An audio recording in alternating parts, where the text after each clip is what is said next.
Yo, what up? This your man Sham Phoenix. You're now tuned into the Stitch and Sham show.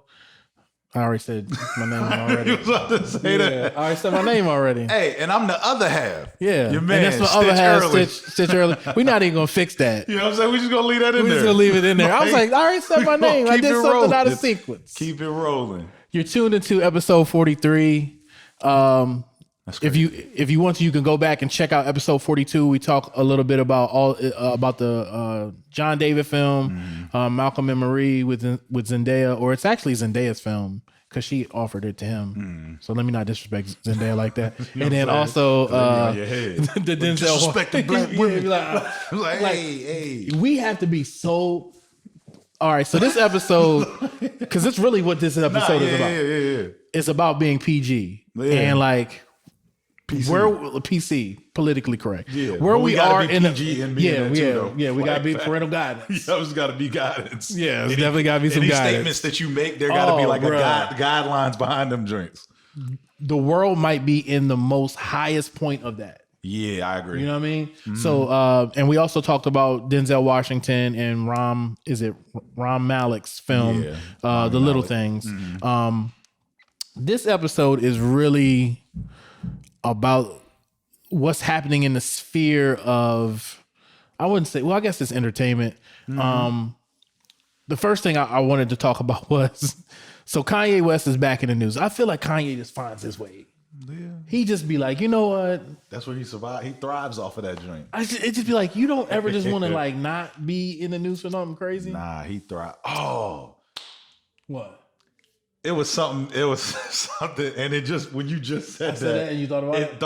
So last week we talked about Malcolm and Marie. Yes. While I was watching Malcolm and Marie, I said to myself, I was like, everyone has arguments. Like everyone has arguments in relationships, right? Yeah.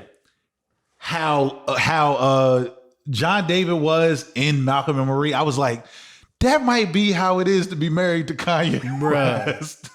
Because how he was so like, all over the place, and then like over the top. Yes. Like while I was sitting there, I remember saying to myself, like, yo, that's probably how it is. Yeah, man. Yay at the crib. And because like Kim is a monotone. From the outside, it seems. I don't know. Like living with her, but it seems in like reality. But. Yeah, it seems like she would be the one to kind of sit back and listen, like how a lot of times in the film she would sit back and he was just like he was going 100 miles an hour, and there were some points like points wasn't hitting. Yeah, it was 50,000. Yeah. So Kanye's back in the news, and this is why it's so disheartening, right? The singers that sung during his Sunday services are suing him for almost $30 million. Am I correct? Suing him for tithes and offering. This is the type of episode you're getting this week. This stuff, because you can't make this stuff up. Oh man, yo. So the people who were singing about Jesus for you are saying you didn't pay us anything. You ain't give them their honorarium. You didn't pay them for the album. You didn't pay them for the Sunday services. Yeah. Kanye is being sued for. Now again, I wasn't there. I don't know. They got some dope monochrome outfits. If a whole choir. And you've seen how big that choir is. That choir is huge. If a whole choir is suing you, I would like to believe that the 300 people that are suing that choir is huge. I guess, because it was from doing the album. Yes, during the album and doing the services. And just doing the different services, the pop-up services, because they did Coachella. They did a lot of stuff. They did a lot of stuff. But because that was 2019, 2018. Yeah, they was moving. And they was on the plane singing with not Richard Gervais. I was about to say Richard Gervais. What's his name? He normally does the. Is it John Baptiste? Is it the white dude? No, who's that? I'm talking about the white dude. He normally does the he did it with the Migos, like they sing the songs in the car. I know who you're talking and I know his name, and I know British dude. Yeah. I don't know. Is he British? I don't know. I know what you're talking about. The first Richard Gervais is, I believe. Yeah, I know who you're talking about. Yeah, but I think they did the airplane joint. Yeah, they did the airplane joint. If that's politically correct. Yeah. I don't know what politically correct is. I'm a bigger dude. Like, yeah, I'd be like, I'm a little husky. If somebody was like, oh, you know, Mark, heavy set dude, I'd be like, I would be cool with that. But nowadays it's like, I don't know what you can and can't say. Yeah. It's almost to where you think to say something, you be like, man, but can I say that? And then if you ask what something is, you sound like a jerk. You sound like a jerk. You and sound you like a jerk. Insensitive. It's like, nah, I just want to be informed. I just want like it was something that I always mix their two names up because they're so close. So it's John Givens. Okay, and then Jay Gives. It's one. It's like I always mix them joints up. What you gonna it's see? How people do with Joe Biden and Joe Budden. I always mix them two up. Yeah, but it was whoever he was on Humble Beast. And Jay Gibbs, I think, was on Humble Beast. So not the one that was with Dream Junkies. Is that Gibbs? I think Gibbs is with Dream Junkies. I think I don't know. Like you gonna see age too in this. Yeah, I always mix their names up, but I know he came out.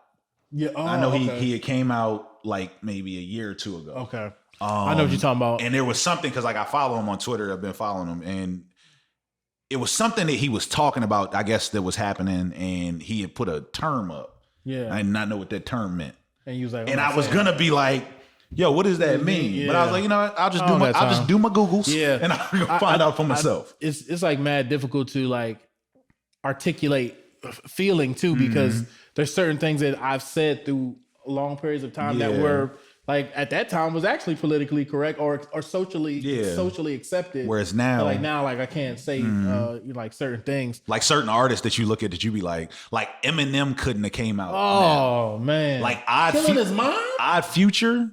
Like when they say timing is everything, like Odd Future came out at the right time. Yeah. Because Odd Future came out at a time where it was starting to become that way, like the way it is now, but it wasn't here yet. It wasn't there yet. So they were still able to do a lot of things to get their foot in the door and then be able to like switch things up and change up and grow as they got older to where you see like the maturity of like a Tyler the Creator and you know what I'm saying, Earl and you know the internet, you know, stuff like that. So but at that time, like I couldn't see that happening now. No. Like today. You kill your mom if you want to now. Exactly. And you are gonna be done by the evening. It's gonna be a wrap. It's gonna be a wrap. Yeah, it's so crazy. And that's why I think like with this whole Kanye situation, it's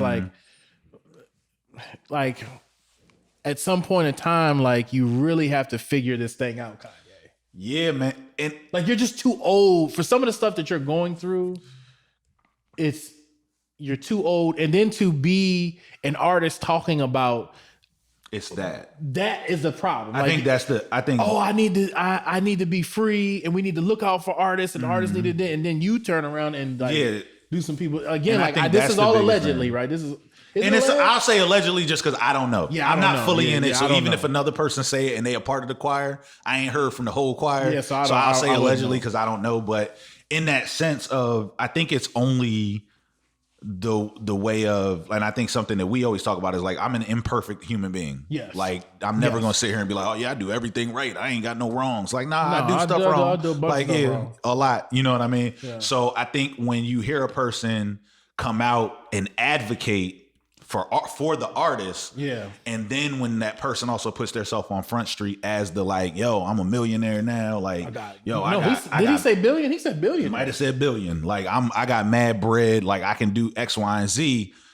And then you hear those types of allegations. Those allegations go against everything like, that the person themselves said. This isn't something that like, we heard. Yeah, this is like, and we didn't put it on. This is Kanye saying this and ranting and putting this information out there to the public. So then when the people that have helped you get to that point to a certain degree with like the Sunday services, I don't know if Kanye is at that point. I don't know if Kanye's music itself is getting him to a Coachella. No. That Sunday service. That's their voices. That's their voices. And then him on the MPC and all that, getting them to those Sunday services. Yeah. So when you hear that, it becomes a disheartening thing where it's like, man, like I thought you was for the artist. Yeah. I thought you were for the artist.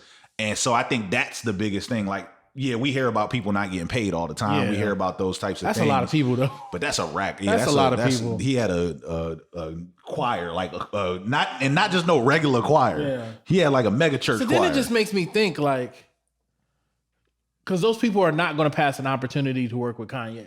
right? Yeah, 1000%. So do you're playing on people's emotions, like, oh, come do the work, and like, I'm gonna get y'all. I'm gonna throw y'all some outfits. Yeah, like, you know what I'm saying. And they think that they're being a part of something that's going to be monumental or lucrative in the end, and then it's like. And then you don't see it. And it's like, and especially when you don't see it from the other end, like you think about somebody like Beyonce who be having, she got the full marching band and, and I'm pretty sure a lot of them people, they jump at the opportunity. Oh yeah, like, why not? They're going to pay for my flight and put me up in a hotel. Yeah. I'm not even thinking about the financial end of it. But the one thing that marching band and stuff didn't do, they ain't do no whole album with Beyonce. Nah. Like, you know what I'm saying? Like Kanye did a whole album, put an album out, and then toured with that music, But this is the thing that makes people leery about the business, though, right? And how long do we just accept opportunity without proper compensation? Without proper compensation or the residual income of doing things? And like, I watch a lot of like BET findings and. What's the other one that I really like? It's on TV1. It's Unsung. Yeah, Unsung. And like you're watching these things, and these people are jumping at opportunity after opportunity after opportunity, and at the end of giving everything that you have, your voice, your talent, your intellectual property, you end up with nothing.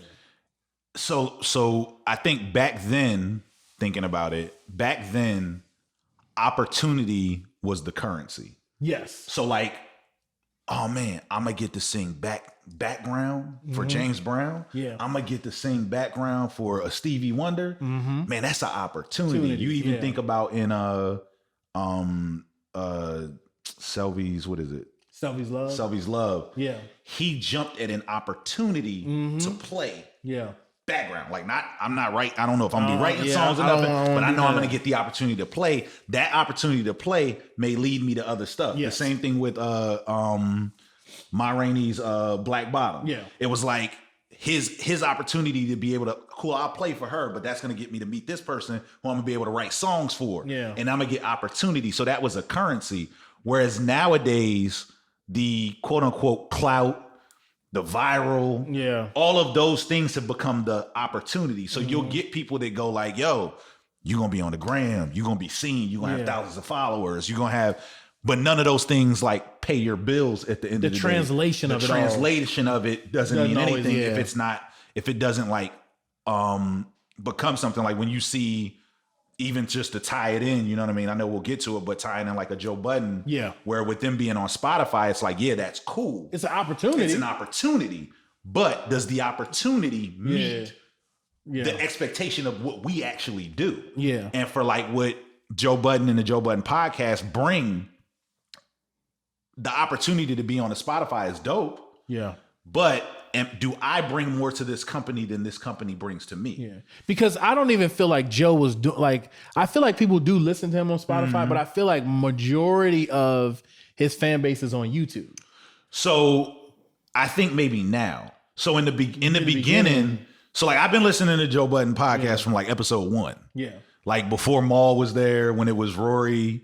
Rory couldn't really read that good. Like they used to have like people like they used to do read emails, and Rory used to always have troubles with them jokes. Like I just but it was Rory, Marissa, and Joe. Parks wasn't even there yet. Okay. And they weren't doing video yet. Okay. So most people started listening. I know I started listening on SoundCloud. Okay. So then that's where I listen to SoundCloud. And then it grew to where they started doing the YouTube videos. So when they went to Spotify, I think Joe's biggest gripe was people weren't coming to Spotify. I didn't listen to podcasts on Spotify at all. Okay. All of the podcasts that I listened to was SoundCloud. Yeah. Because Combat Jack had Brilliant Idiots, Tax Tone, the Combat Jack Show, the Read, all of those joints were on SoundCloud. Then you had Juan Epstein. Yes. That was SoundCloud. Yes. So all of the podcasts I listened to was SoundCloud. The only time what took me to Spotify was the Joe Budden podcast. That was literally it. So I think with Joe's joint, it was the thing of we brought people here. Yeah. Like and y'all didn't do, and you're not even giving me equity, and I brought most of the listeners. And I brought most y'all didn't really do. I don't think Spotify really did anything for Joe Budden. Yeah. Joe Budden did a lot for Spotify. Yeah. I feel that most people didn't. Even most of the time, when I listen to music, I listen to music on Spotify here at the house because it connects to my Google joint. Yeah. But when I'm just in the car, like I listen to Tidal because if I got Michaela with me, they have it's easier for me to get the clean versions of stuff.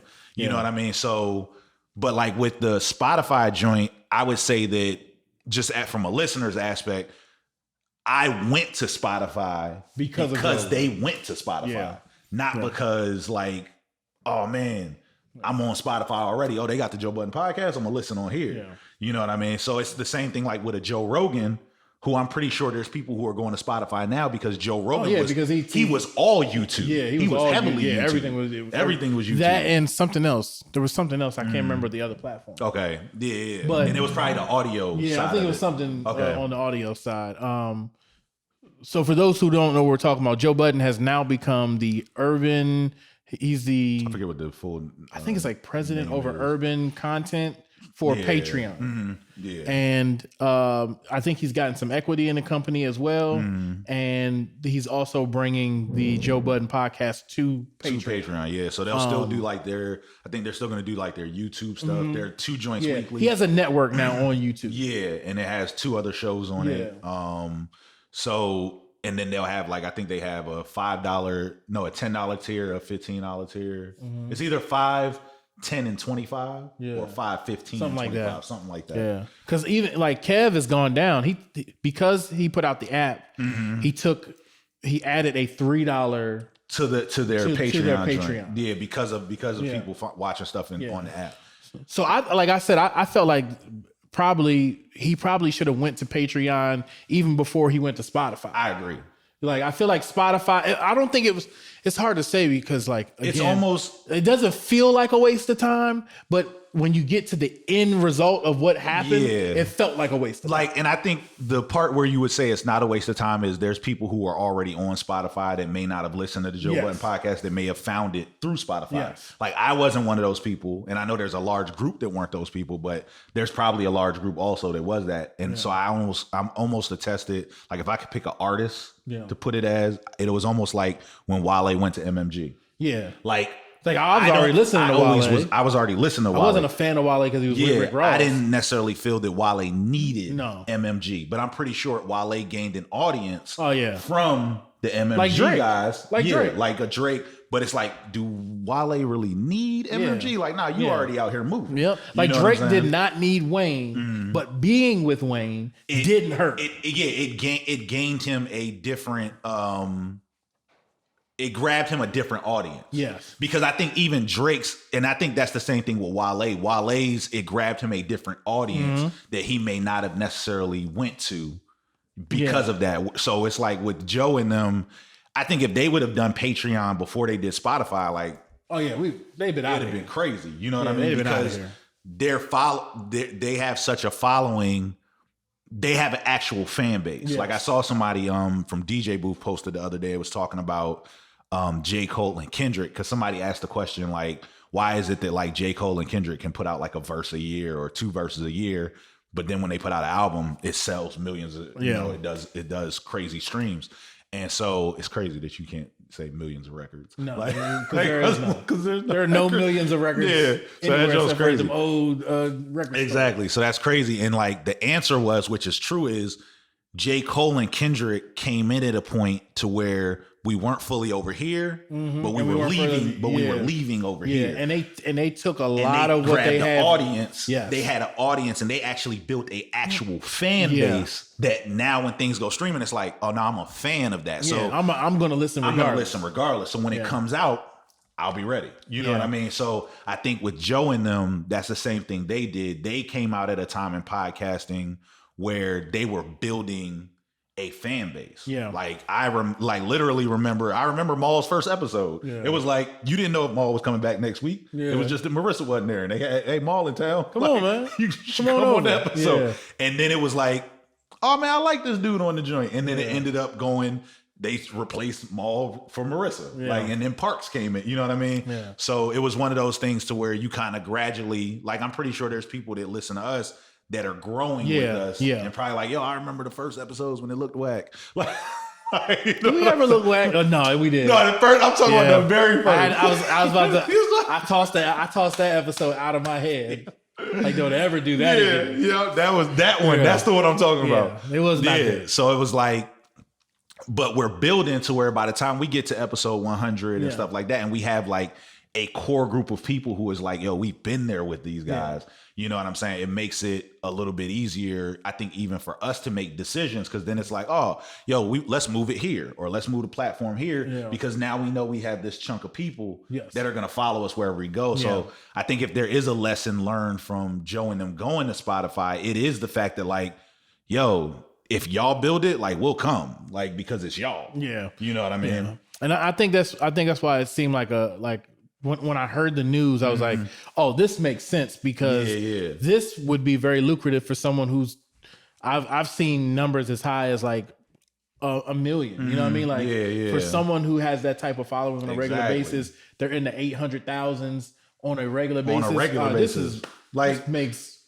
way more sense. Last year for my birthday, like, my wife got me tickets. We went to Philly. Yeah. And it was literally right before the pandemic. It was right before the pandemic. It was in January, and we went to it was, and I think matter of fact, that might have been their last show. Yeah, it was. They did Baltimore, and then they did Philly. Yeah. And going to that and seeing like this sold out arena to watch a podcast. It's crazy. You know what I'm saying? Like, we was able to get them like some Icon Nation gear. Yeah. Like, you know what I'm saying? I took them the album. Yeah. So they, they got the boxes, met Maul, Rory, Parks, you know what I mean? And then Savon, who is Joe's assistant, and they have a podcast too, like, was able to do their podcast, and like, they love the gear and stuff like that.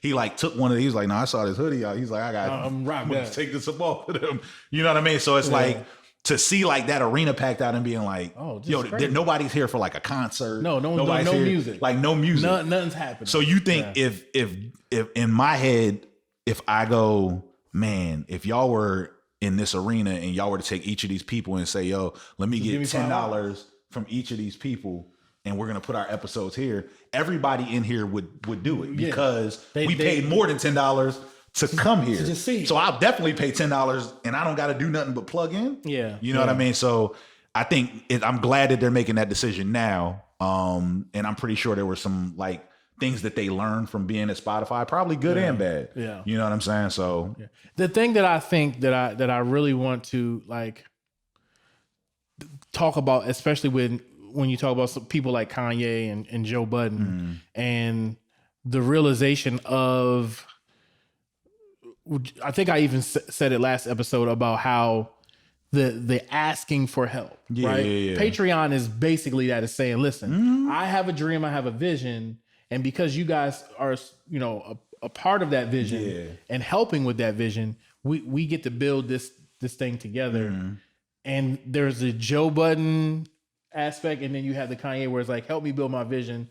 But then I'm not giving you. But I'm not gonna give you nothing. Yeah. Whereas with them, they're like, help me build my vision. I'm gonna give you a position, so that you actually have an actual say in this. It's not just, I'm gonna use you for your name and your likeness. Yeah. Whereas with the Kanye situation, it almost seems like, I'm gonna just use you for your voices and your talents, and then after that, I'm good. And those are the things that make this business tough. The effects of these Kanye's actions make it hard for people to want to be a part of something on the upstart. Exactly. I agree. Right? Yeah. Because for Kanye, people will do it because there's a hope that I'll get something. Where people like me and you, they're like, well, like, I see them start and I don't really know what I can get. I don't really know what I can get from right now. Like, I can see something. I just don't. And I think it takes a person to go. Like, it takes a person to be like, man, I see this going somewhere, and I want to be a part of this growth. You know what I'm saying? Excuse me. Like, I want to be a part of the growth more or less than I selfishly want something for me. Yes. That I can take from them. And I think in certain situations, like with the Kanye situation, I'm pretty sure they're looking at it like, yo, we about to make some dope music with Kanye. as anybody would look think at. that. If Kanye showed up at my door today Yeah. and knocked on my door and was like, yo, I want to bring you to the studio. I want to work. Like, I would be on the phone with you so quick, like, yo, you got the call off this week. Kanye just came to the crib. Because in my head, I would go, I'm going to see where it goes. Opportunity. Yeah, I'm going to see where it goes. I'm going to see where this Even though I don't be really rocking with Kanye like that right now, but I would still see. But you would go, I just want to see where this go. Yeah. Maybe he could change my mind. Like, there's been people that have came that like I felt one way about. Yeah. And then it went, like when we had the episode and we talked about Kyrie. Yeah. Actually hearing Kyrie talk and articulate what he was going through, it's like, I ain't even think about it like that. You right. You was 1,000% right. And since he came back, he is dropping hooping. 30 balls on him just every night. Like it's nothing. But it was that thing, just like you said. We thought about it, right? We took inventory and said, you know what? Maybe Kyrie isn't just a basketball player, and why are we treating him just like this? I wouldn't want someone to do that to me. Exactly. Yeah. So it's definitely that thing, you know. But I think that's the biggest thing. And then, like, when I think about a Joe Budden, right, who has had many different platforms, and then the one that you end up at is the one that, you know, the common man has been the fact that, like, when they said the joint, I was like, yo, we on Patreon. I was like, yo, we on Patreon. So, and that's the thing, because, like, I always say, in this business of entertainment, music, content, things like that, you have to be forward thinking. Yep. Because, like, even when you're looking at all the guys, we're looking at all the people at Spotify and like, oh man, we don't got a Spotify. But you know, okay, well, maybe that's not where we need to be right now. Let's focus on Patreon and trying to build that. And then for them to go through the same process, way bigger podcast. Yeah. And then be like, I'm just gonna end up where you are. It's like, man, are we thinking we bypassed, right? We might be on the right. And it's like, we don't have, which is the thing that we're hoping to continue to cultivate. Yeah. We don't have that big of a following yet. No. But we're starting to grow and cultivate that following. So with our Patreon, we're hoping to continue to grow it and build it. Yeah. Like we've seen people that we're fans of, the Beliefs, the Kevs on stage, the Ruslan, like these people that we know and listen to, that we go, man, we've seen them grow. And the same thing with the Joe Budden podcast. So it's the same thing that I think why it hits so close to home is because these are conversations that we actually have. Yeah. Like these are conversations we have about where we want this podcast to go, where we want us as creatives to go with the different platforms that we have created to be able to create, you know? So, because I think like the biggest thing for me is that even like when I'm watching Kev on stage, he's probably been the most close, because I do look at Belief and Ruslan, but as far as expansion and quick expansion. Oh no, yeah. Kev in this last year or so has is busted out at the seams, and I believe a lot of it is because of his following on Patreon, which I am a part of the stage crew. I support Kev. But those are the things that I see, because I think a lot of times the message of Patreon almost seems like, oh, these people are just trying to get rich, and that's not. And it's like, nah. The case is like, we're trying to build something, and we want to be able to maintain, because we all know as fans of something, right? Yeah. Like, let's just talk about Kanye, since we're there. The Kanye of 2003 to about 2009, 10. What you saying next?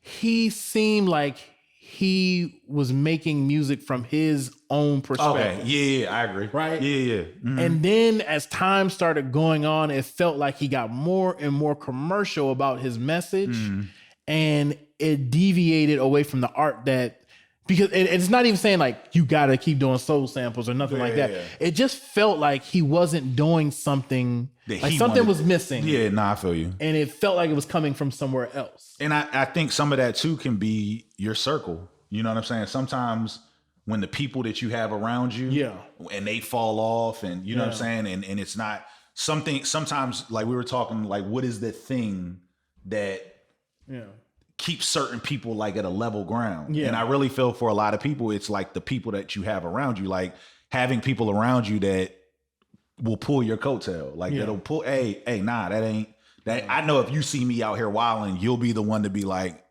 yo, you good? Like, yo, you doing too much. You know what I mean? And I think if you have people around you like that, I think that's a part of it. But then also you as a person have to be open and willing for someone to pull at you and you go, oh, for real? I ain't even people like that. Okay, let me take a step back. And that's what I've always seen Patreon as, not just an avenue for me to be able to like fully go into the things that I'm doing or like to do, but to keep that control and because a lot of times I know for me as a fan, when I start seeing people deviate, it'd be like, oh, it makes you, it kind of makes you be like, what's going on, man? Yeah. And I definitely feel that like Lupe started to deviate a little bit and it was just like, and that was the thing that pulled you back. And then you seen him go back and you was like, all right, okay. He getting, now that he's broken free from the contract, because I can do what I want to do. You know what I mean? So yeah. And I think that's the biggest thing, like with Patreon, as much as it is like the financial side of it does help the creative. Like for us, the one thing we've been talking about is like, man, we starting to create the content and build the content that we can now put up there. So now when you're going, you're actually seeing stuff like, okay, they got stuff up for me to check out. And because just like anything else, I pay for HBO Max, I pay for Netflix, I pay because they have content that I want to see. So therefore I pay for it. So it's the same thing for us with Patreon, and us being able to put out albums on Patreon and videos on Patreon, do episodes on Patreon, talking on specific things, you know, so those are things that we want to do. And the funds are needed in order to progress it, you know what I mean? And continue to build it and build upon that time. Even I think that having the time to do it. So you have those funds sometimes alleviate, okay, man, I could take off a couple of days, but then I could focus just on this. You know what I'm saying? So yeah, definitely. Because you know, me and Stitch, we put our own everything into all the pieces of equipment, all musical equipment, video equipment, time and everything. Like literally in about an hour and a half, we doing a little birthday party for my daughter. I'm supposed to be blowing up balloons. We are. But I'm gonna get to the balloons. Like we go. But these are things that this is why I say the when we offer these things at the end of our videos, like we're about to do right now. So please go to patreon.com/Uhrise. As you can see, we're explaining to you guys, like we have a plan and we're really trying to get there, to be able to give great family content, thoughtful content, and not have to deviate, based upon contracts and like even you heard Joe Budden and them talking about stuff that they had to do that they just like, I don't want to do that. Like I think Joe, and my listeners are not asking. It was one joint like Joe Budden was like I think his father was dealing with COVID. He's like, yo, I'm trying to deal with my dad with COVID. They like, yo, when the next episode coming? Like, I'm not thinking about no episode right now. But when you have contracts and things, you gotta adhere to the contract. So it's like for us, we're able to make the decision of, yo, I got some stuff going on at the crib. Yo, can we shoot tomorrow? Hey, man, I ain't feeling too good today. Can we shoot another day? Like we're able to move those things around because of the communication and the freedom to be able to, when we wanted to move to a new location, we just looked and was like, yo, let's move to a new location. There's no one be like, oh, you got to change your setback. Or, like there was no one saying like, no, we don't like those things are very important to the creative process, especially in this day and age, is being able to maintain the control over your intellectual property. So again, please go to patreon.com/Uhrise, check out uhrisemusic.com. Just be aware that we're trying to build something here and your involvement and participation is truly needed and welcomed. So, and I think we haven't done it in a couple episodes, but if you do have things that you want to hear us talk about, this is something we're trying to build towards is allowing people to feel like they're invested and that their investment is and well that y'all are just as much a part of this as we are. Like these are conversations we have.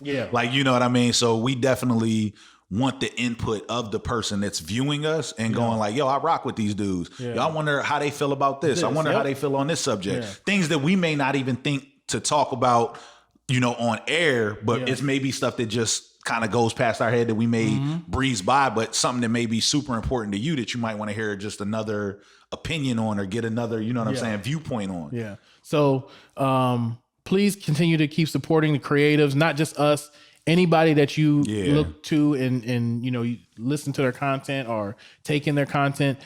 It's really, really important to invest in that way because you continue to get what you're looking for. And people don't have to bow down to the bigger companies and do a lot of things that would kind of bite on their integrity as creative. So again, this has been episode 43. We thank y'all guys for tuning in. I'm in Sham Phoenix. And I'm Stitch Early. And this is the Stitch and Sham show. Yep, that's how it is. Listen, we told you this episode has just been raw. Real raw. So this has been the Stitch and Sham show. We'll see y'all next week. Peace. Peace.